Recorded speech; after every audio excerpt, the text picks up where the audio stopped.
Good day mga boss, update sa ating RS build. Wala nang pera yung may-ari.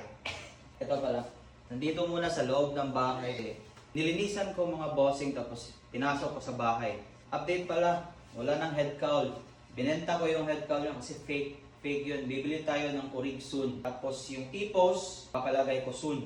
Maybe next week or this week ba. As of now, ito muna sa loob ng bahay kasi babaklasin ko to lahat. Paparipin ko yung chassis, yung center stand, yung footrest. Binenta ko na yung head cowl mga bossing. Bibili tayo ng original or yung HMA na brand. Tapos lagay natin T-post. Bili tayo head cowl bracket ng Raider Gen 1. May nakikita ako na RS naka Raider Gen 1 pag naka-alloy T-post sila na bracket. Ito yung T-post natin mga boss. Oh! Yun. Abangan nyo na lang kung anong T-post natin. Nabili ko to second hand lang. Tapos engine. Abangan nyo. Engine setup natin. Brake system, caliper, dami pang kulang. Papaputulin tayo dito. Shock kasi pangit tingnan. Tapos gusto nyo pamigay natin to.